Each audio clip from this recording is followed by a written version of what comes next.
Buenos dias, buenos tardes mga amigos, mga amigas, sa aking mga kumpanyeros at kumpanyeras. Magandang araw po sa inyong lahat.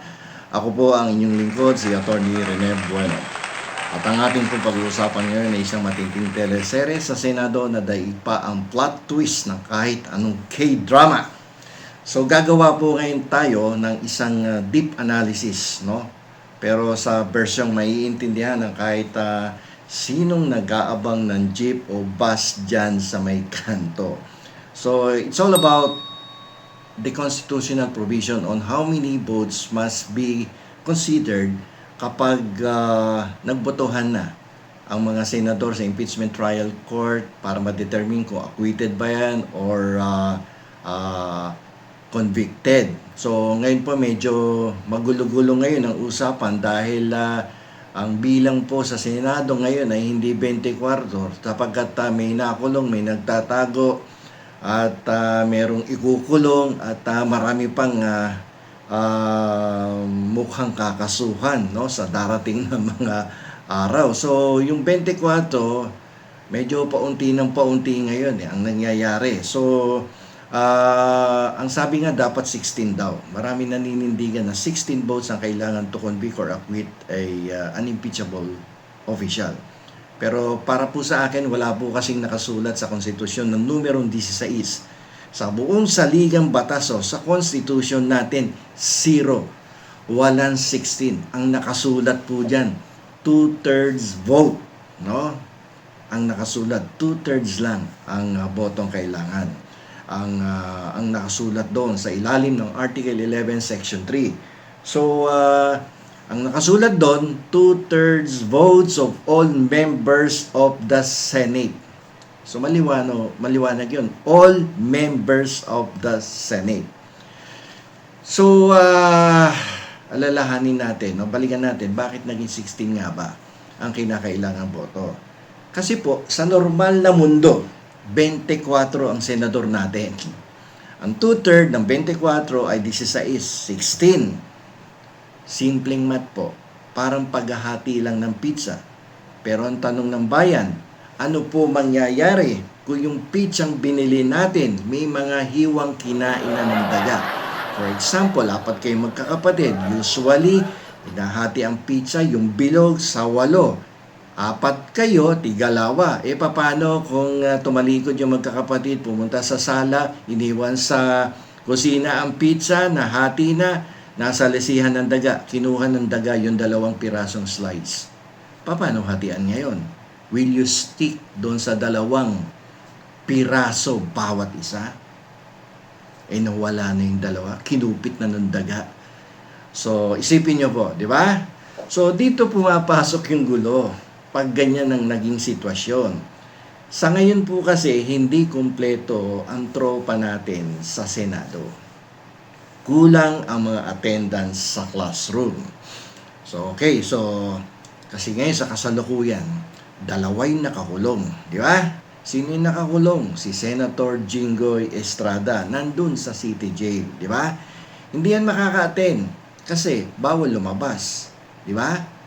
Kung palabasin mo, papuntahin mo sa Senado, tingnan mo naman na itsura, pupunta ba yan doon na nakadilaw o naka-orange na t-shirt, tapos may letter P, tapos nakaposas, tapos may bodyguard na mga pulis ng Quezon City. Hindi pa pwede yon.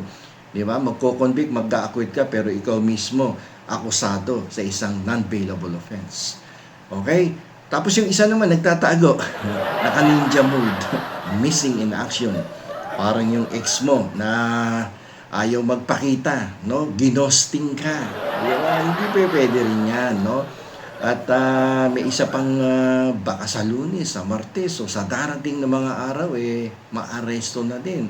Dahil sa kasong plunder, di ba? Walang iba, kundi si Senator Rodante Marcoleta. Ito, konti na lang to. Kakanta na rin to ng ng kanta ni Eva Eugenio, yung Saan Ako Nagkamali. Okay, so out of 24, may 3 hanggang 4 na senador na prevented by law or physically impossible to attend the impeachment trial in order to vote for acquittal or conviction of the accused. So, sabi ng mga traditional na abogado, yung mga traditional lawyers, kahit 4 ang wala, 16 votes pa rin ang kailangan. Yan ang kanilang legal stand, di ba?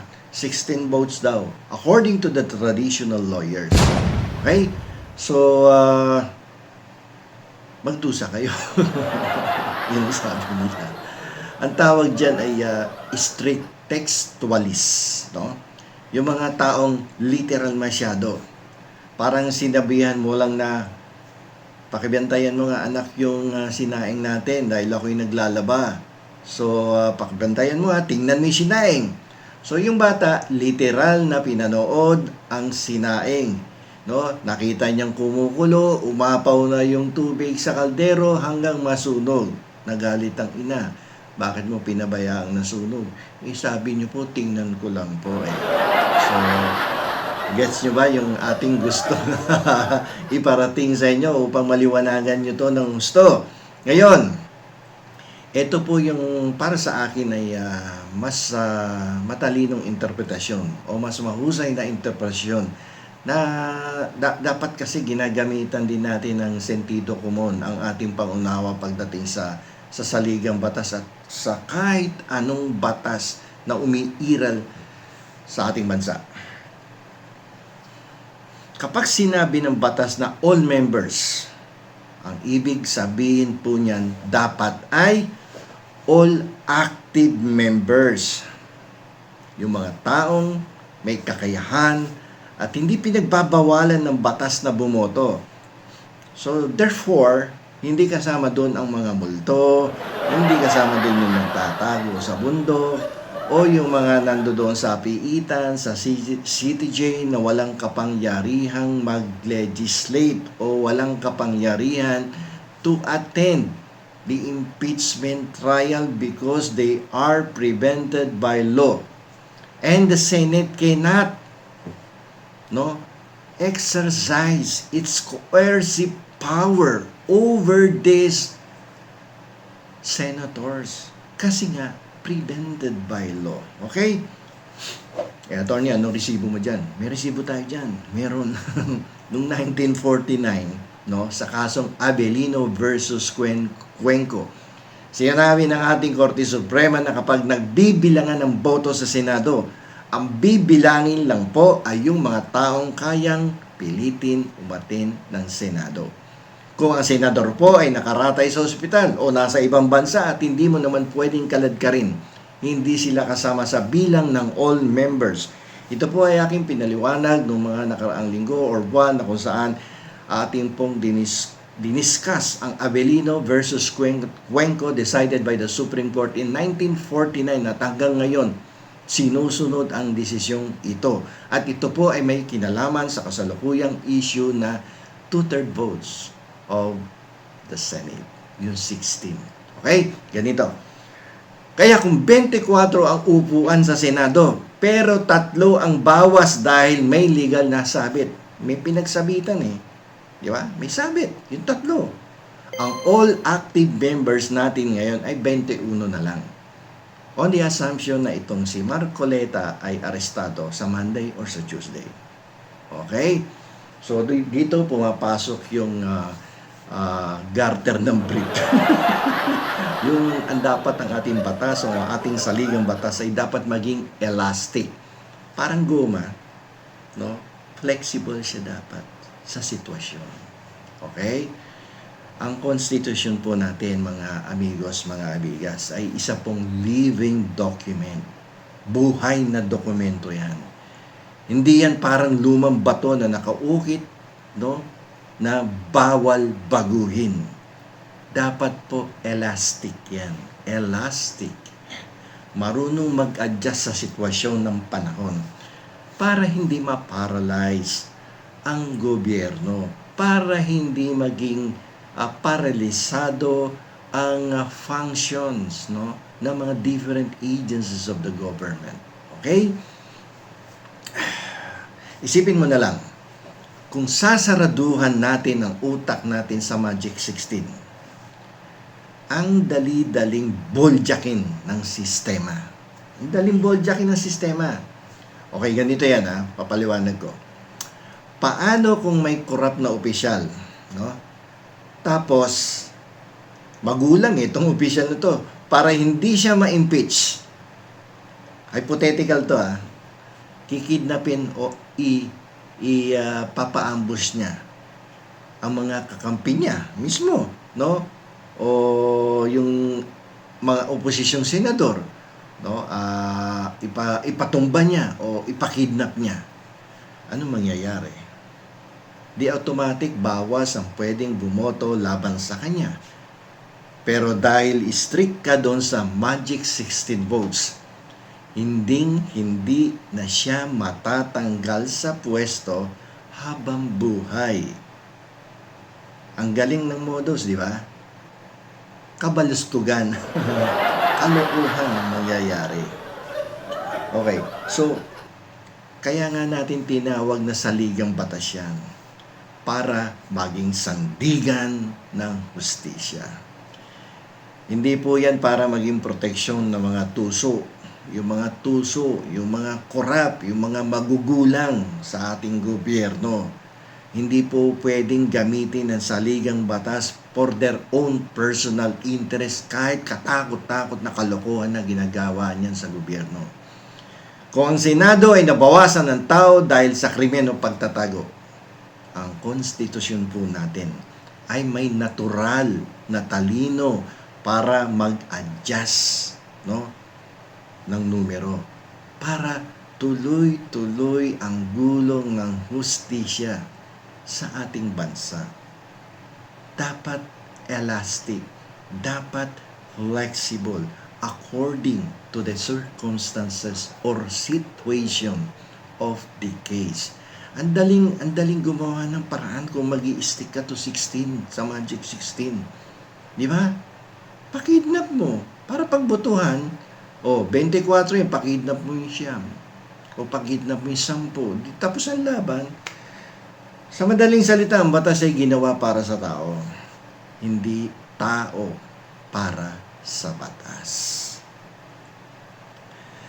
Kapag ang mga senador po ay hindi makaka-attend dahil lumabag sila sa batas, gaya nga nung naglalaro ng hide and seek, o kaya ay yung isa nakakulong, dalawa nakakulong, nawawalan na po sila ng karapatang maging bahagi ng denominator. Ang Magic 16 ay hindi nakasulat sa bato. Ang totoong batas ay ano? Ano yung totoong batas? Ang totoong batas ay hustisya. At kung 21 na lang ang natitirang matino at aktibong senador, ilang boto kailangan mo? Kung 21 na lang yan. Definitely 14 votes na lang ang dapat mong makuha in order to acquit or to convict the accused. Sapat na para sa pagbabago. Hindi magi-stick 16. Hindi na realistic yan. Diba? You must act according to the situation, according to the circumstances of the case. Ano sa palagay nyo? Kayo ba'y sumasang-ayon sa aking analysis dito sa ating usapan ngayong episode na to?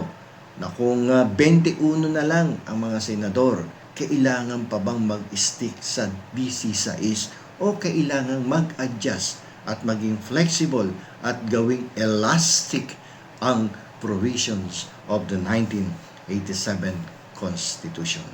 Maraming salamat po sa inyong lahat at sana po'y patuloy kayong tumangkilik dito sa aking YouTube channel at huwag niyo pong kalilimutan bago ninyo i-off ang inyong mga cellphone, laptop at tablet. Huwag pong kalimutang mag-like, mag-share, mag-subscribe dito po sa aking YouTube channel na Bueno Law and Beyond.